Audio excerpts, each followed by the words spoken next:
اب ہم آتے ہیں اس طرف کہ ہم نے کہا تھا کہ ہم آپ کو دو ایسے صحافی حضرات کے چینل دکھائیں گے جو کم و بیش تحریک انصاف کے سالے ظافر ہیں۔ ان میں پہلے ہیں صابر شاکر۔ صابر شاکر کی اگر آپ مجموعی طور پر ویڈیوز اٹھا کر دیکھیں تو ان کی ویڈیوز کے جو تازہ ترین جو ان کی ویڈیو کے دو ٹائٹل ہیں، ان میں ایک ہے عمران خان پر ٹارچر، فیلڈ مارشل شکنجے میں، امریکی سفیر کو جیل وزٹ کرنے کا حکم، اردلی قاتل کو بچانے کی ناکام کوشش۔ دوسرا ہے جی امریکہ چین کا ڈنڈا، فیلڈ مارشل کٹہرے میں اہم فوجی افسر اٹھا لیا گیا۔ اور پھر نواز مریم ڈار کا شرمناک کردار، رات 2 بجے عدالت۔ اب آپ جائیے اور خود جا کر صابر شاکر کا جو چینل ہے اس کو وزٹ کیجئے اور وہاں پر موجود جو تھم نیلز ہیں، جو خبروں کی سرخیاں ہیں، وہ آپ ایک دفعہ خود پڑھیے تو آپ کو خود اندازہ ہوگا کہ یہ خبریں صرف محض پی ٹی آئی کے جو ہمارے نوجوان ہیں وہ ان کی جذباتی وابستگی زبردستی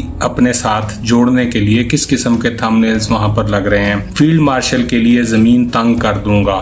اب تنگ خیر اس میں نہیں لکھا، یا تو وہ بھول گئے یا پھر شاید کسی ڈر کی وجہ سے نہیں لکھا، لیکن جہاں اتنے لفظ لکھ دیتے ہیں وہاں میرا خیال ہے کہ بھول ہی گئے ہوں گے۔ قاسم سلمان کی اہم ملاقاتیں، بڑی پیش رفت، عاصم شہباز کے خلاف امریکہ میں قانون سازی، پھر قاسم سلمان خان کو بڑی کامیابی، عمران خان کو ٹھوک دو، ویڈیو وائرل، عمران خان کی رہائی کے لیے بڑی خبر، فیلڈ مارشل کی تمام پالیسیاں ناکام، عمران خان جیت گیا، فیلڈ مارشل ہار گیا۔ پھر اس کے بعد وہ فرماتے ہیں ٹک ٹاکر نے جرنیلوں میں فساد کروا دیا۔ پھر وہ کہتے ہیں ٹرمپ کا فیلڈ مارشل کو بڑا سا انکار، ٹرمپ کی پاکستانیوں کے لیے بریکنگ نیوز۔ اب آپ خود اندازہ کیجئے کہ ان تمام ویڈیوز کے اندر جو وہ باتیں فرما رہے ہیں اور ان کی اتنی رینکنگ ہے کہ وہ 200-250 کے ویڈیوز تک چلی جاتی ہیں، تو وہ کیا تاثیر ہوگی ان ویڈیوز کی، ان سے نکلے گا کیا، وہ کس قسم کی جو ہماری قوم ہے اس کی تربیت کر رہی ہیں۔